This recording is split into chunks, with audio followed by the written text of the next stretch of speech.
Hip-hop rivalries, also known as beefs, in which hip-hop artists engage in dissing each other through songs. These songs are supposed to be on wax and not be taken seriously, but with tension rising and record sales declining, beef sometimes can help an artist sell records, but at the same time can be the artist's untimely demise. This is hip-hop rivalry. Jay-Z and Cameron didn't always have issues back in the early 90s. Jay and Cam was actually on Big L album. Big L, another Harlem native, who sadly had his life taken. The songs are 8 is enough for Cameron, and The Graveyard for Jay-Z. This was around 95. I don't even think Cam had his deal with Un yet. He didn't get signed till 97. The song You Gotta Love It is a song that was released by Harlem native Cameron, and it features Max B on the hook. Only reason I'm doing this, I'ma just name 5 reasons real quick. Got 150. First, you stole Rockefeller from Dame. Second, you stole Kanye from Dame. Third, you stole Rockaway from Dame. Fourth, I seen a nigga throw that diamond up before them shots was fired. Hold on, turn it. Chill, be we gonna play that a little later. So let's fast forward till the year 2000. Cameron on his second album SDE. And Jay-Z had put out a few by this time, but in 2000 he was working on Rock La Familia. Jay album did well, but no so much for Cameron, who in my opinion had a good album with SDE. Cameron wasn't happy with his label he was on and decided with the help of Dame Dash to come to the Rock. So Cameron come over to Rockefeller, and it's like 2001-2002 now, and Cameron is working on his third album, Come Home With Me. It would be around this time Cam and Jay would have their first hiccup. Now I saw Memphis Bleak outside. I saw a lot of the Rockefeller family, man. And I know y'all got the State Property album out. Yeah. What else is going on with the Rock too? We working on Freeway joint right now. Cameron's coming out in April. I saw Cameron's a workhorse, man. He might have made 60 songs, man. Maybe 100. He won it though. He hungry, right? He won it. It's good to see. Because he had it. You know what I'm saying? He tasted it. He know what it's like. He got a feeling of what. And he love it. You know what I'm saying? Ain't nothing better than when you love to do something. Yeah. And then you're successful at it. But then and then being with the Rock, that might have motivated him too, could understand that he's family to Dame and to yourself. Right. Yeah, him and Dame got strong Harlem roots, and Dame used to manage him, Mace, all of them was together. So, it's only right that they come back together at this point. Yeah, no doubt. That was an interview of Jay talking about Cameron right before the tension. You would have thought it was all good behind the scene. Cameron, when he got to Rockefeller, wasn't trying to rub anyone the wrong way, and still managed to do that, especially with Jay-Z. There was the issue over Cam being the vice president because Dame liked how Cameron was moving. Jay-Z had problems with not being told about the decision Dame made. Another issue is Cameron wanted Jay on a song and Jay kept giving him the runaround. And the reason I think even sparked the situation over the Izzo beat, apparently that beat was for Cam, but Kanye gave it to Jay-Z, so in return, Cameron took the Oh Boy beat form Just Blaze and history was made. Just Blaze himself said Jay told me to hold that beat down. The song came out a smash so much that Jay did a remix for Cam where he actually was dissing Nas on it. Cam didn't ask for the feature, and he also didn't like the verse so much that he made the producer erase the song. Damn, that's cold. Just makes the beat. You gotta understand his backstory. Just makes the beat. And Cam asked for the beat from Just, and Just said, nah, that's for Jay. And Cam was like, what beat? The Old Boy beat.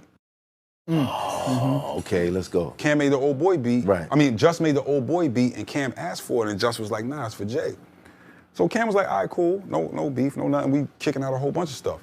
So then, like, at least a month, maybe a month and a half went by, and Jay never used it. Right. So then it was one day where Just wasn't there. Cam comes in one day, Just isn't there, Jay's not there, nobody's there. And he's like, yo, Goo, he still ain't used that beat? I'm like, nah. He's like, put the beat up. No problem, put the beat up. Cam spits Old Boy, but remember, it's the first day that it played on the radio, it stops at Guru start popping them. Right. Word. I remember that. You know what I'm saying? Word. The first day when they played on the radio. Right. So I think what Cam was doing was just like solidifying that as this is my beat. He says just name in the beginning. I called Justin. I'm like, yo, Cam is using the beat. You know what I'm saying? Whatever. I think Cam was doing that as a like, just like, nah, I'm taking this beat over. Yeah, you're not doing nothing with it. So literally, bro, this is how fast it happened. That might have been like 2 o'clock when he recorded. We might have got done at 3 o'clock. He goes to Hot 97, and this is what Hot 97 at 3:30 was playing all the new music. Right. And he gave it to a DJ. I forget what DJ played it, but he gave it to a DJ, and they played it on the radio that day. That day. I mean, we made the record at 2, and it's on the radio at 3:30. Right. So then it was like, nah, this is my record. Dame comes down, he hears the record, he's like, oh, we shooting the video for that on Friday. It was that fast. That fast. Yeah, Jay did the verse, you know what I'm saying? But you gotta remember something. When Cam says I deleted it, I basically just took that track out of Pro Tools. It's not deleted, it's not gone. Right. So Jay had a verse on it. Yeah, it still exists. You know But what he I'm saying? didn't put it. But Cam was just like, Cam nah, just- go take that off. After Old Boy had got big. Right. You know what I'm saying? When Jay finds out, what was the reaction? I wasn't there for his reaction. You know what I'm saying? Like right. his reaction to whatever it was. It was just like, I think Cam was sort of like saying like, he had deleted my verse, I'm gonna delete his verse. What record was the Cam verse on? PD Crack record. So Jay Remember, wasn't even on if it? you go on the internet right now, there's a One for PD Crack version where Cam is on it. I think it was One for PD Crack. Was Jim on it too? Nah, Jim wasn't on it. But it's One for PD Crack, and I think he had took him off of that, and then I think he was just in his feelings, you know what I'm saying? That was the beginning of the tension. It actually all started because Jay took Cameron off a song from Petty Crack, and in return he took Jay off the Old Boy remix, not to mention it took Cam a long time to get Jay on a song for Cameron Come Home With Me album, the song being Welcome to New York City. But it wasn't quite a known issue, so now we're hearing about Rockefeller breaking up, but ain't believe it. Now it's like 2004 Cam on his 4th album Purple Haze, and we finding that some went with Dame and some with Jay. Cameron went with Dame. Dame is the person that got him at Rockefeller. Cam's Purple Haze album was pushed back almost a year, finally released December 7th, 2004. It would be 2 years before Cam released his 5th album Killer Season, which had First the diss off, track we about to you get a to bitch, now, You nigga. Gotta Love It. Only reason I'm doing this, I'ma just name 5 reasons real quick. Got 150. First, you stole Rockefeller from Dame. Second, you stole Kanye from Dame. Third, you stole Rockaway from Dame. Fourth, I seen a nigga throw that diamond up before them shots was fired. Hold on, turn the beat off. I had to turn the beat off for this. You talking about you an 80s baby. You 37 years old. You was born in 1968, and I opened the Daily News. How's the king of New York rocking sandals with jeans? Open-toe sandals with chancletas with jeans on. How's the king of New York rocking sandals with jeans and he 42 years old? Back to business. You ain't the only one with big wallets. Got it, my shit's brolic, dotted. But your publishing should go to Miss Wallace. Honest, stealing big shit. He made 2 albums, you Allen, and he can't dress, dog. Who styled him? It was Rockaware. When Dame had it, now you got it. Call it Cockaware. Not in here. Dead it pronto. You don't see a car, no. Dame and Big's bitch for years. Now you on ho. He on the 40-40. Got you in Atlantic City. Pitch your budget out of baseline. Goddamn, it's pretty. You love a Harlem nigga. We get it cooking, it's true. But now I look, we got more dudes in Brooklyn than you. Apparently, right down in Jeezy video. I should've kissed you on the cheek. You a pretty hoe. In Jazz video, you starred in it. Peter Pan. I was hopping off the Greyhound. Peter Pan.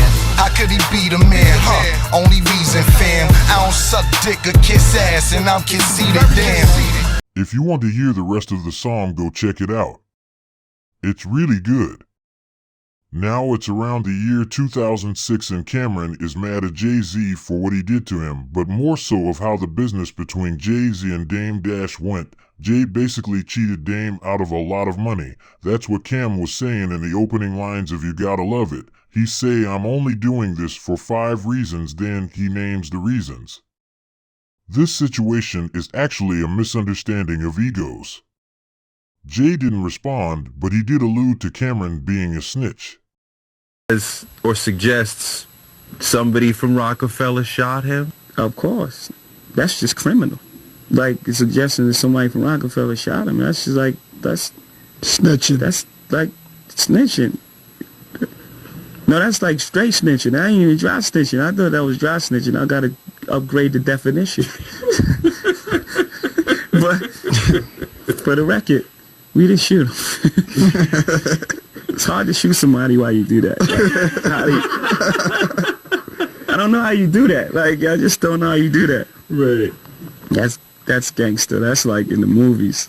It just don't happen. But like I said, You gonna make a record coming back? it's not anything that's urgent. Like I said, my statement is out there. It don't happen. It's trash. But like I said, no, it doesn't warrant a response from me. I mean, But now though, I just like to leave that possibility out there. Jay-Z did however respond to Jim Jones' Kingdom, done a play off his Kingdom Come album. Saw my first $1 million before I was 20. They didn't know me and you grew up together. Nope. They ain't know me, you and Cam was a crew a long fucking time ago. Now first the Rockefeller breakup. Now every day I wake up, somebody got something to say. Damn! I got these old fuckers coming at me. Slurp if you running at me. Hope you not fucking with Jay. No hyphen, no kiss. Mama said that life was a bitch, so she bleed every 30. 20 G's every birdie. In my sleeves a McFlurry, in my V's a Ferrari. What happened? My drop top through the streets with no worries. The prisons of your old fame. Kidnap your bitch like Lois Lane. This kryptonite will expose you lanes. I rap now, fast money ain't slowed up. No, and niggas want me dead, the reaper ain't showed up. No, I'm cold-hearted, my pieces so froze up. My bank account 000 old up. You're waiting on Kingdom Come, but his kingdom's done. It's Achilles, motherfucker, I seen kings get done. Just check the cover of the source. GT Carrera like I'm smothered in the pores. I'm the And then when you called boss. me and said, come down and listen to my album, I said, absolutely. This song must have got under Jay's skin because he definitely responded on one of Jim Jones' biggest hits.